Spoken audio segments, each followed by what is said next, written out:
So, this week we'll begin our look at virtue ethics. And as your book tells you, virtue ethics is really the first kind of philosophical ethical system like outside of dealing with some religiously um, ingrained ethics, either divine command or kind of a fatalism or some kind of religious command system or determination system or legal system. Um, that doesn't mean that religious people or religions don't embrace a virtue ethic. It's just um, it's more to the point that they're utilitarianism, deontological ethics, egoism. While we may see examples of these in the writings of Plato, some of the people that he argues against, or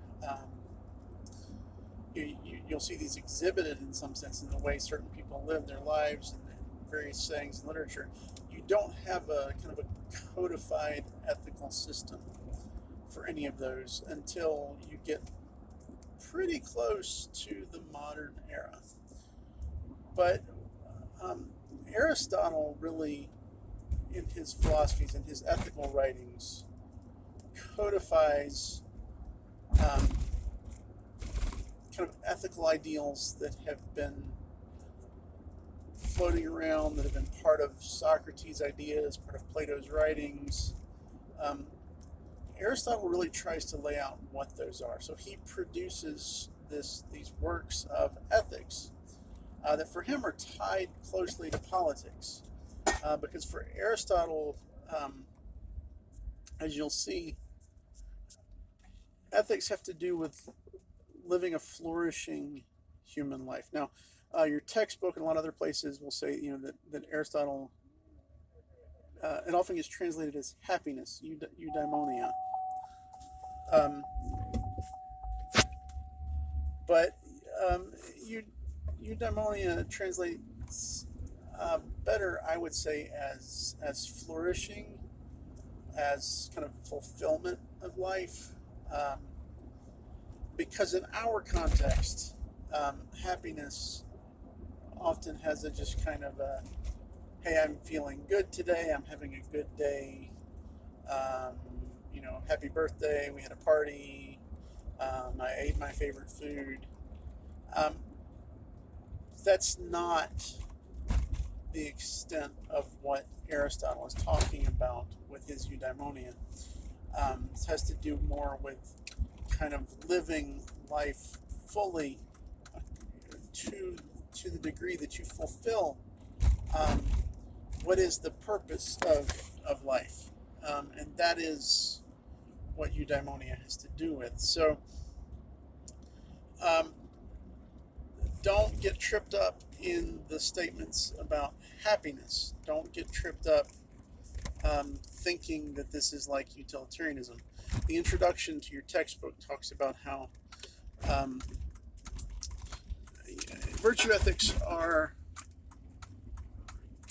a teleological ethic. That is, they're interested in an end result, but they're not consequentialist. And what that means is utilitarianism is a consequentialist teleological ethic. You make ethical decisions to some degree based on outcomes. Um, but for utilitarians, the outcomes are the consequences. What consequence is going to produce happiness, right? As opposed to deontological ethics, which are not teleological. They're not about outcomes, either consequences or otherwise. Um, but virtue ethics are about outcomes, but the outcome that's desired is a flourishing life, which means a life lived according to its design. Human beings they have a nature, a true human nature, and that nature has its highest kind of excellence that's possible. And so ethics has to do with living to fulfill that nature. And for Aristotle, unlike Hobbes, right? For Hobbes, the state of nature, the natural state of humans, is and isolated. You're on your own. It's all up to you. You're scared.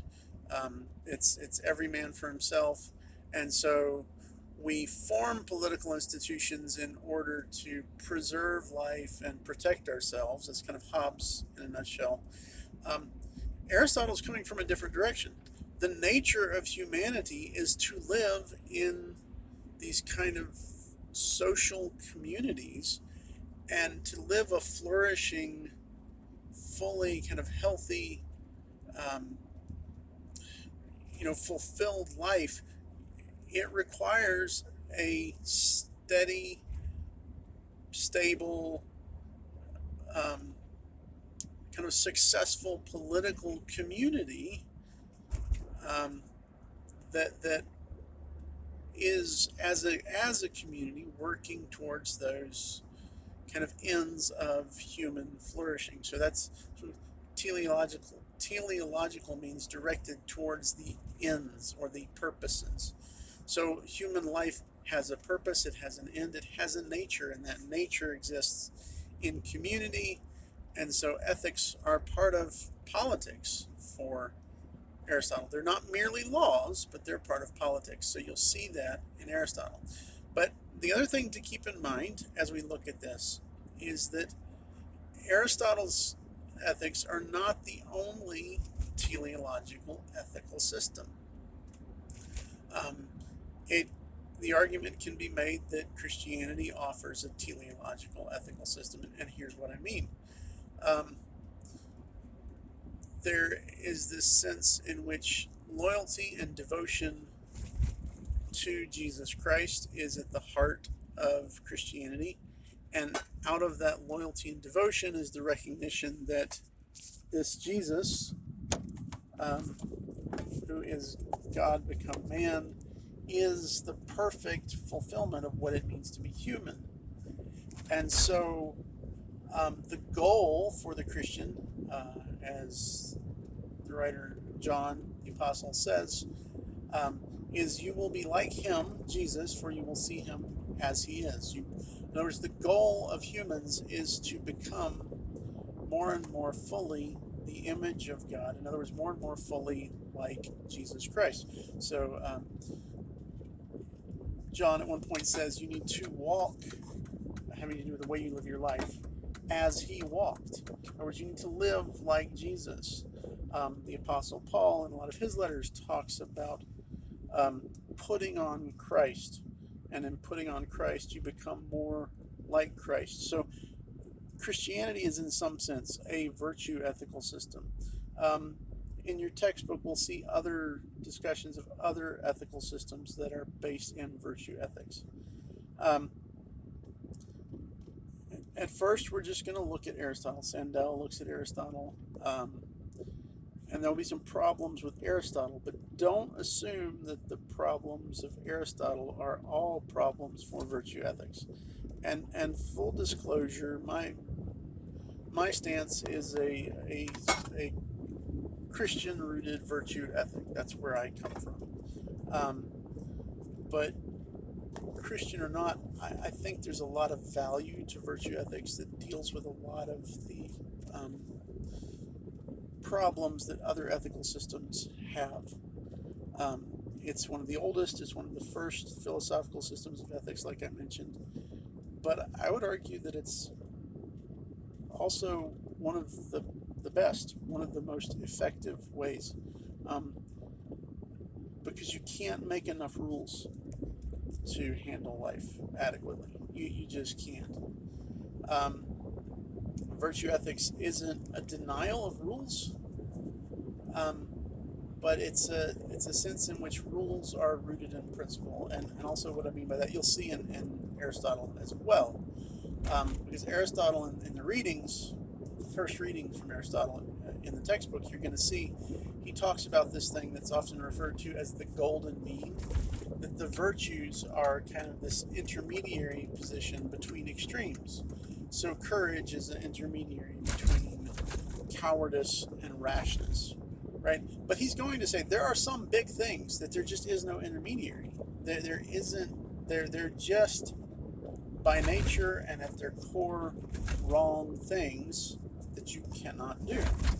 So adultery and murder. So interestingly, you'll see in Aristotle that there's these kind of big rules that everybody should be beholden to. There's never a reason to commit murder. That's never the intermediary. There is no good murder. In other words, the killing of the innocent is murder. There is no good murder. There is no good adultery. So he's going to have some things that don't fit into his idea of the golden mean. But for much of life, for Aristotle, where our objective is to kind of find that intermediary point between extremes in life. So a virtue ethics has place for some kind of big rules and core principles, but in the end, it's kind of like there's this aspect to it that I'll talk about in a later discussion, that it's kind of like an art. Ethics is an art of life. You practice the art of living.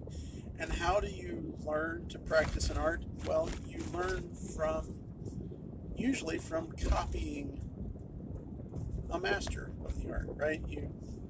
You want to learn a musical instrument, it takes practice, it takes understanding the instrument itself, and it takes kind of emulating those who are great with that instrument.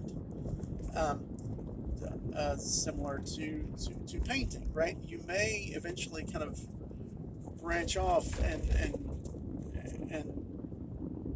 build on what you're taught, but you can never fully divorce yourself from the basic principles, the core realities of what that instrument does, what it's meant to do, and what the greats have done with it.